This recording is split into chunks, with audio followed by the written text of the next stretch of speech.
Hi friends, ಎಲ್ಲರಿಗೂ ಕೂಡ ಮತ್ತೊಮ್ಮೆ ನಮ್ಮ ಚಾನಲ್ಗೆ ನಿಮಗೆ ಸ್ವಾಗತ. ಎಲ್ಲರಿಗೂ ಕೂಡ ಗೊತ್ತಿದೆ, ಪೊಲೀಸ್ ನೇಮಕಾತಿ ಬರ್ತಾ ಇದೆ ಮತ್ತು ಇನ್ನೊಂದು ನಿಗಮ ಮಂಡಳಿಗಳಲ್ಲಿ ಇರತಕ್ಕಂಥ ನೇಮಕಾತಿ ಕೂಡ ನೋಟಿಫಿಕೇಷನ್ ಆಗಿದೆ. ಅದಕ್ಕೆ ಸಂಬಂಧಪಟ್ಟಂತೆ ಅರ್ಜಿಗಳನ್ನು ನಾನು ಸಲ್ಲಿಸೋದಕ್ಕೆ ಕಳೆದ ಒಂದು ವಿಡಿಯೋದಲ್ಲಿ ಮಾಹಿತಿಗಳನ್ನು ನೀಡಿದೆ. ಕಳೆದ ವಿಡಿಯೋದಲ್ಲಿ ನಿಮಗೆ ಸಂಪೂರ್ಣವಾಗಿ ಈ ಒಂದು ಅರ್ಜಿಗಳನ್ನು ಹೇಗೆ ಸಲ್ಲಿಸೋದು ಅಂತ ಇಲ್ಲಿ ಮಾಹಿತಿಗಳನ್ನು ಕೊಟ್ಟಿದ್ದೇನೆ. ಅದನ್ನು ಕೂಡ ನೀವು ನೋಡ್ಕೊಳ್ತಾ ಹೋಗಿದ್ದೀರಿ. ಈ ಒಂದು ವಿಡಿಯೋದಲ್ಲಿ ಕರ್ನಾಟಕ ಪರೀಕ್ಷಾ ಪ್ರಾಧಿಕಾರದಲ್ಲಿ ಬಂದಿರತಕ್ಕಂಥ ಒಂದು ಅಧಿಸೂಚನೆಯ ಬಗ್ಗೆ ಸಂಪೂರ್ಣವಾಗಿ ಮಾಹಿತಿಗಳನ್ನು ಈಗಾಗಲೇ ಕೊಟ್ಟಿದ್ದೇನೆ. ಈಗ ಇವತ್ತಿನ ಒಂದು ವಿಡಿಯೋ ಏನಪ್ಪ ಅಂತ ಅಂದರೆ, ಪೊಲೀಸ್ ಪರೀಕ್ಷೆ 2025 ಏನು ಪೊಲೀಸ್ ಪರೀಕ್ಷೆ 2025ರಲ್ಲಿ ಏನು ನೇಮಕಾತಿ ನಡೆಯುತ್ತೆ, KSRP, KSISF, ಸಬ್ ಇನ್ಸ್ಪೆಕ್ಟರ್ ಮತ್ತು ಪೊಲೀಸ್ ಕಾನ್ಸ್ಟೇಬಲ್ ಎಲ್ಲ ನೇಮಕಾತಿಗಳನ್ನು ಸ್ವಲ್ಪ ಇಲ್ಲಿ ಬದಲಾವಣೆ ಮಾಡ್ಕೊಂಡಿದ್ದಾರೆ. ಇಷ್ಟು ವರ್ಷ ಏನಪ್ಪ ಮಾಡ್ತಾಯಿದ್ರು ಅಂತಂದರೆ, ಕರ್ನಾಟಕ ಸ್ಟೇಟ್ ಪೊಲೀಸ್ KSP ಅಂತ ನಿಮಗೆ ಗೊತ್ತಿದೆ, ಆ ಒಂದು ವೆಬ್ಸೈಟ್ನಿಂದ ನಿಮಗೆ ಪರೀಕ್ಷೆಯನ್ನು ಮಾಡ್ಕೊಳ್ತಾ ಬರ್ತಾಯಿದ್ರು. ಈಗ ಸ್ವಲ್ಪ ಬದಲಾವಣೆ ಮಾಡ್ತಾಯಿದ್ದಾರೆ. ಕರ್ನಾಟಕ ಎಕ್ಸಾಮಿನೇಷನ್ ಅಥಾರಿಟಿ ಅಥವಾ ಕರ್ನಾಟಕ ಪರೀಕ್ಷಾ ಪ್ರಾಧಿಕಾರ ಏನಿದೆ, ಅದು ಇನ್ನು ಮುಂದೆ ಈ ಒಂದು ಪೊಲೀಸ್ ಏನು ಪರೀಕ್ಷೆ ಇದೆ ಅದನ್ನು ನಡೆಸ್ತದೆ. ಇನ್ನು ಮುಂದೆ ಏನು ಕರ್ನಾಟಕ ಪೊಲೀಸ್ನಲ್ಲಿ ಇರ್ತಕ್ಕಂತಹ ಒಂದು ಪರೀಕ್ಷೆಯಲ್ಲಿ ಏನು ಒಂದೇ ಪರೀಕ್ಷೆ ಇರ್ತಾ ಇತ್ತು, ಅದೇ ರೀತಿ ಒಂದೇ ಪರೀಕ್ಷೆ ಇರ್ತದೆ. ಆದರೆ ಇಲ್ಲಿ ಎಲ್ಲದಕ್ಕೂ ಕೂಡ 5 ಆಪ್ಷನ್ಸ್ಗಳು ಇರ್ತವೆ. ತುಂಬ ಇಂಪಾರ್ಟೆಂಟ್ ಇದು. ಇಷ್ಟು ದಿನ 4 ಆಪ್ಷನ್ಸ್ ಇತ್ತು. ಈಗ ಕೊನೆಯ ಆಪ್ಷನ್ಸ್ ಕರ್ನಾಟಕ ಪರೀಕ್ಷಾ ಪ್ರಾಧಿಕಾರದಿಂದ ಅಪ್ಡೇಟ್ ಬಂದಿರತಕ್ಕಂಥದ್ದು.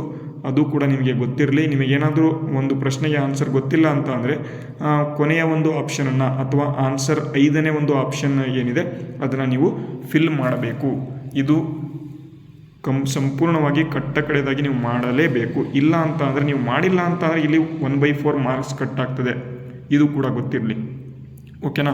ಇದಕ್ಕೆ ಸಂಬಂಧಪಟ್ಟಂತೆ ನಿಮಗೆ ನಮ್ಮ ಹತ್ರ ಏನು ಪ್ರೂಫ್ ಇದೆ ಅಂತ ನೋಡೋದಾದರೆ, ಇಲ್ಲಿ ನೋಡ್ಬೋದು ಕರ್ನಾಟಕ ಸರ್ಕಾರ ಇಲ್ಲಿ ಸರ್ಕಾರದ ಒಂದು ಮುಖ್ಯ ಕಾರ್ಯದರ್ಶಿಯವರಿಗೆ ಕೊಟ್ಟಿರತಕ್ಕಂಥದ್ದು ಪೊಲೀಸ್ ಇಲಾಖೆಯ ವಿವಿಧ ವೃಂದದ ಹುದ್ದೆಗಳ ನೇಮಕಾತಿ ಪರೀಕ್ಷೆಗಳನ್ನು ನಡೆಸುವ ಕುರಿತು ಅಂತ. ಅಂದರೆ ಈಗ ಮೇಲ್ಕಂಡ ವಿಷಯಕ್ಕೆ ಸಂಬಂಧಪಟ್ಟಂತೆ ಉಲ್ಲೇಖಿತ ಪ್ರಸ್ತಾವನೆಯಲ್ಲಿ ಕೋರಿರೋ ಹಾಗೆ ಕರ್ನಾಟಕ ರಾಜ್ಯ ಪೊಲೀಸ್ ಇಲಾಖೆಯಲ್ಲಿ ಖಾಲಿ ಇರತಕ್ಕಂತಹ ವಿವಿಧ ಹುದ್ದೆಗಳ ಒಂದು ಕೆಳಕಂಡ ಒಟ್ಟು ಹುದ್ದೆಗಳನ್ನು 4656 ಹುದ್ದೆಗಳನ್ನು ಭರ್ತಿ ಮಾಡಲು ಲಿಖಿತ ಪರೀಕ್ಷೆಯನ್ನು ಕರ್ನಾಟಕ ಪರೀಕ್ಷಾ ಪ್ರಾಧಿಕಾರದಿಂದ ನಡೆಸಲು ಅನುಮತಿ ನೀಡಿದೆ ಅಂತ ಇಲ್ಲಿ ಕೊಟ್ಟಿದ್ದಾರೆ. ಇದನ್ನು ತಮಗೆ ತಿಳಿಸಲು ನಿರ್ದೇಶಿತನಾಗಿದ್ದೇನೆ ಅಂತ ಕೊಟ್ಟಿದ್ದಾರೆ. ನೋಡಿ, ಇತ್ತೀಚೆಗೆ ಒಂದು 545 ಪೊಲೀಸ್ ಸಬ್ ಇನ್ಸ್ಪೆಕ್ಟರ್ ಹುದ್ದೆಗಳ ಒಂದು ಕ್ವಶನ್ ಪೇಪರನ್ನು ನೀವು ನೋಡಿದ್ದೀರಾ, ಯಾವ ರೀತಿ ಬಂದಿತ್ತು ಅಂತ. ಅಂದರೆ ಸ್ವಲ್ಪ ಇಲ್ಲಿ ಕರ್ನಾಟಕ ಸ್ಟೇಟ್ ಪೊಲೀಸಿಂದ ಸ್ವಲ್ಪ ಅಪ್ಸೈಡ್ ಬಂದಿತ್ತು. ಯಾಕೆ ಅಂತಂದರೆ ಸ್ವಲ್ಪ ಟಫ್ ಬಂದಿತ್ತು. ಅದೇ ರೀತಿ ಕರ್ನಾಟಕ ಸ್ಟೇಟ್ ಪೊಲೀಸ್ನ ಪೊಲೀಸ್ ಕಾನ್ಸ್ಟೇಬಲ್ಗಳನ್ನು ಕೂಡ ಇನ್ನು ಮುಂದೆ ಈ ರೀತಿಯಾಗಿ ಪೇಪರ್ ಬರ್ಬೋದು. ಅದಕ್ಕಾಗಿ ನೀವು ಹೊಸದಾಗಿ ಏನಪ್ಪ ಮಾಡಬೇಕು ಅಂತ ಅಂದರೆ, ಕರ್ನಾಟಕ ಎಕ್ಸಾಮಿನೇಷನ್ ಅಥಾರಿಟಿ ಅಥವಾ KEA ನಡೆಸಿರ್ತಕ್ಕಂತಹ ಒಂದು ಹಿಂದಿನ ಒಂದು ಪ್ರಶ್ನೆ ಪತ್ರಿಕೆಗಳನ್ನು ನೀವೇನು ಮಾಡಬೇಕು, ನೋಡ್ಕೊಳ್ತಾ ಹೋಗಬೇಕು. ಅದು ಯಾವ ರೀತಿ ಪ್ರಶ್ನೆಗಳನ್ನು ಕೇಳಿದೆ ಅದನ್ನು ನೀವೇನು ಮಾಡಬೇಕು, ನೋಡ್ಕೊಳ್ತಾ ಹೋಗಬೇಕು. ಈ ರೀತಿಯಾಗಿ ನೀವು ನೋಡಿದ್ರಿ ಅಂತ ಅಂದರೆ ನಿಮಗೆ ಏನಪ್ಪ ಆಗುತ್ತೆ ಅಂತ ಅಂದರೆ, ಮುಂದೆ ನಿಮಗೆ ಸ್ಕೋರ್ ಮಾಡೋದಕ್ಕೆ ಯೂಸ್ಫುಲ್ ಆಗ್ತದೆ, ಓಕೆನಾ. ನಿಮಗೆ ಗೊತ್ತಾಗಿದೆ ಅಂತ ಅಂದ್ಕೊಂಡಿದ್ದೇನೆ. ಇದು ಇಲ್ಲಿ ಸಿಗ್ನೇಚರ್ ಕೂಡ ಇದೆ.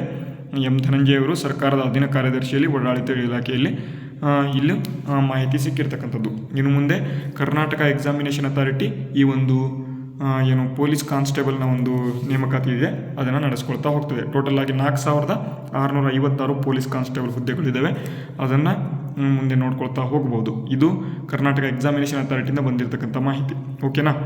ಈ ಒಂದು ವಿಡಿಯೋ ನಿಮಗೆ ಯೂಸ್ಫುಲ್ ಆಗಿದೆ ಅಂತ ಅಂದ್ಕೊಂಡಿದ್ದೇನೆ. ಯೂಸ್ಫುಲ್ ಆಗಿದೆ, ಎಲ್ಲರೂ ಕೂಡ ತಪ್ಪದೇ ಚಾನಲ್ನ ಸಬ್ಸ್ಕ್ರೈಬ್ ಮಾಡ್ಕೋಬೇಕು. ಮುಂದೆ ಬರ್ತಕ್ಕಂಥ ಎಲ್ಲ ವಿಡಿಯೋಗಳನ್ನು ಮತ್ತು ತರಗತಿಗಳು ತುಂಬ ಇಂಪಾರ್ಟೆಂಟಾಗಿ ಪೊಲೀಸ್ ಕಾನ್ಸ್ಟೇಬಲ್ಗಾಗಿ ಅಂತಲೇ ತರಗತಿಗಳನ್ನು ನಡೆಸ್ಕೊಳ್ತಾ ಹೋಗ್ತಾ ಇದ್ದೇವೆ. ಅದನ್ನು ಕೂಡ ನೀವು ನೋಡ್ಕೊಳ್ತಾ ಹೋಗ್ಬೋದು, ಓಕೆನಾ. ವಿಡಿಯೋನ ಮುಗಿಸ್ತೇನೆ. ಜೈ ಹಿಂದ್, ವಂದೇ ಮಾತರಂ.